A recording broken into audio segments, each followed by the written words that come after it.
This news update is brought to you by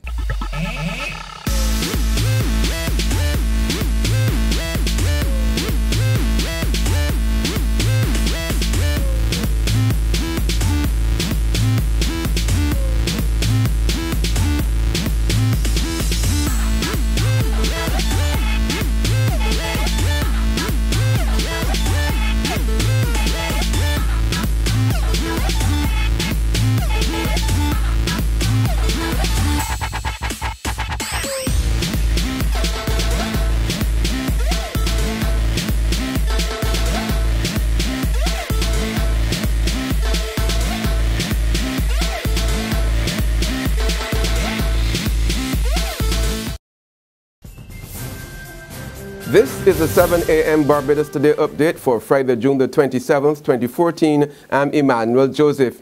Good morning. Delinquent lawyers who have failed to pay the annual subscriptions to the Barbados Bar Association will be slapped with penalties.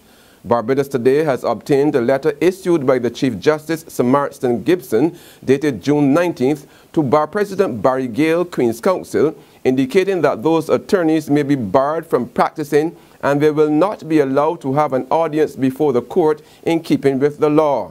The Chief Justice served notice that he will instruct Acting Registrar Laurie Ann Smith-Bovell to inform the attorneys at law that their practicing certificates are not valid in the absence of the Bar Association's subscription. They will also be directed to return those practicing certificates as soon as possible.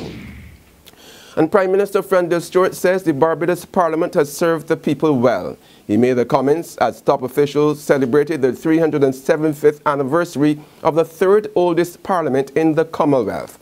Stewart said the institution has a rich history of improving the plight of the labour, the poor and children. Effective parliamentary democracy in Barbados has always projected this parliament as a true friend of the people. After all, it was this parliament which put in place holidays with pay, severance payments, employment rights, and national insurance and social security legislation for workers.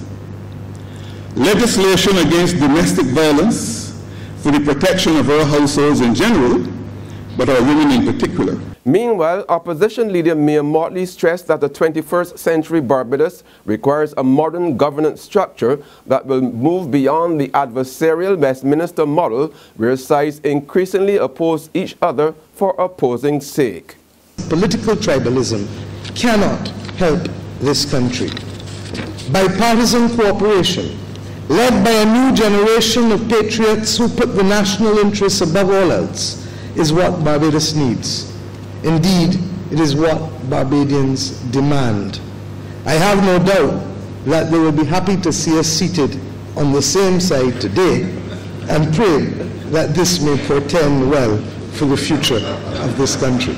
A 26-year-old St. Michael man is set to appear in the District A Magistrates Court this morning in connection with a shooting incident on board a Jolly Roger cruise yesterday. Damien Pinder of 4th Avenue, Pickwick Gap, is facing charges for using a firearm and for committing serious bodily harm. 23-year-old Rashidi Branch received a gunshot injury to his abdomen during the incident. On the heels of the incident, police are urging pleasure craft owners to employ effective security measures to remove the threat of injury to persons who attend their events on their vessels and to prohibit the use of illegal drugs. There's regional and international news after this short break. Hi, I'm Red Plastic Bag. Anyone who knows me knows I don't like cold.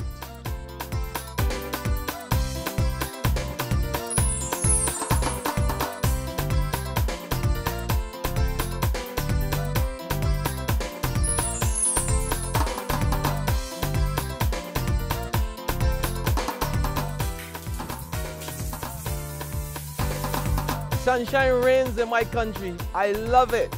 Catch the sun power. On the regional front, all is not well at health institutions in Jamaica's western region. Medical staff, including doctors and nurses in the Montego Bay, St. James and Trelawney area, are off the job demanding better wages. The nurses walked off their wards after receiving what they say was a reduction in their salaries without any prior notice. No date has been given for the payment of the outstanding amounts. Administrators of the different hospitals have been meeting on the matter. And finally, further afield, Miriam Ibrahim, the Sudanese woman whose death sentence for marrying a Christian was overturned, has been released from jail again. Earlier this week, she was detained at Khartoum Airport on charges of falsifying identification documents. She was reportedly planning to travel to the United States with her family. Her lawyer told journalists she was released on the condition that she remains in Sudan. That's been the 7 a.m. update. Join us again at noon, but until then, log on to www.barbadostoday.bb, subscribe to our e-paper and like us on Facebook to get more news and sports. I'm Emmanuel Joseph. Have a great day. This news update is brought to you by